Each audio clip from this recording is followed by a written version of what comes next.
Hey everyone, Joseph here, and today I want to talk to you about car selection.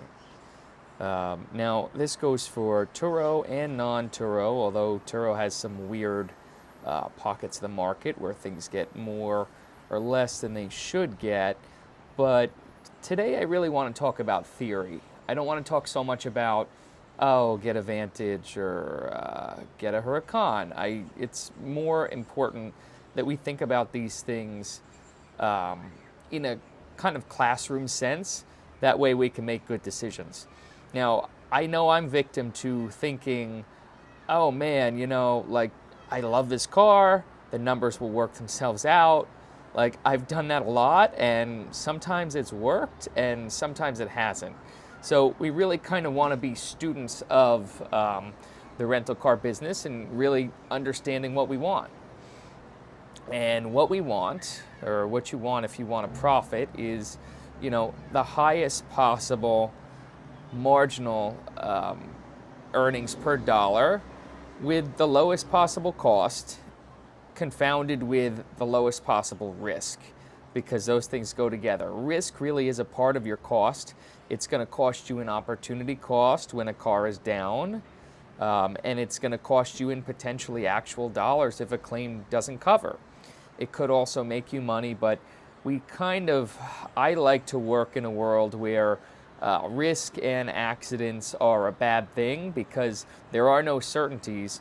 The worst case scenario and a possible scenario is that you lose your entire car, you get nothing, and your insurance is canceled. That can happen. It can even happen on Turo if you don't document properly. So let's get back to the overall equation. You want the top amount of money coming in. And what does that have to do with? Well, that varies with the cost of the car, but it also varies with the perceived value of the car. There are pockets, there are certain vehicles, and I think the intuitive way to think about this is going online and shopping on, say, Car Gurus and finding a car that you're like, wow, $20,000 for a Maserati Ghibli. Like, that's pretty good. That's a lot of car. That's a potent V6 with 424 horsepower. I know I said I wouldn't talk cars, but I'm illustrating a topic here, and that topic is perceived value.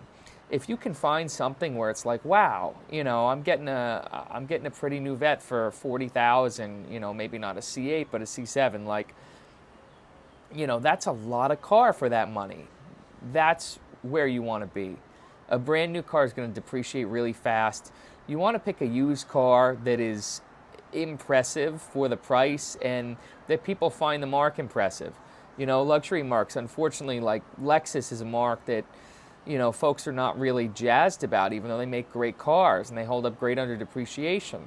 On the flip side, like a Maserati, it's probably not a great car. It's a Chrysler Fiat Group car, but people get excited. You don't see them every day, especially in the Northeast. So that's that top line. The bottom line is the expenses, and you probably want a car that's got a warranty. You saw my video on how 2024 shook out. The really old exotics, which represent tremendous value on that, oh, what does it look like scale? Like, wow, this is a Bentley. I paid $40,000. It's a fully functioning Continental GT with 600 horsepower engine. Tremendous, but the repair costs were also tremendous. So I would say if you can find a certified pre-owned, a really clean car where there's not a whole lot of well-known maintenance that's got to be done at certain intervals, and certainly low mileage as well, that's where you want to be.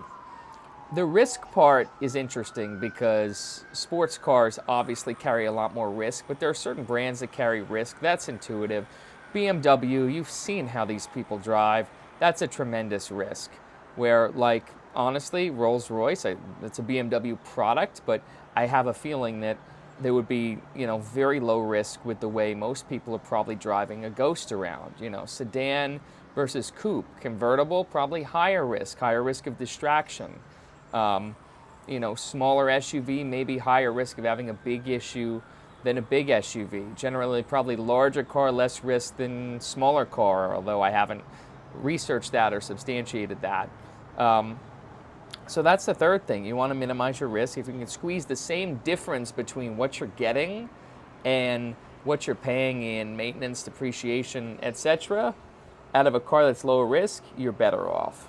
So where does that leave us? We're going to talk makes and models, but I think that leaves us in the realm of, four-door cars and SUVs, probably. In the luxury segment, maybe some of the larger luxury coupes that are not prone to be abused. And really choosing, especially because an SUV is a 4-season affair, which is good for this business, choosing things that are impressive for the money and well taken care of, but certainly not the top dollar options. It's important to choose stuff that, is lower in the price category, and not because of mechanical issues, because of cosmetic, because you're just going to continue to accumulate cosmetic issues as these cars age in the rental business. So that's all for now. We'll talk specific makes and models tomorrow. Have some fun with that. But just get thinking about car selection, because, you can make any car work, but there are certainly more right and more wrong answers, and these things tend to change over time as these cars age, and as perceptions change and things come in and out of style, and as the season changes. So there's a lot to look at in building a fleet that makes sense for your whole year and is going to provide you with smooth income. I'm Joseph, and this has been the thing that we do with the Turo. Ciao for now.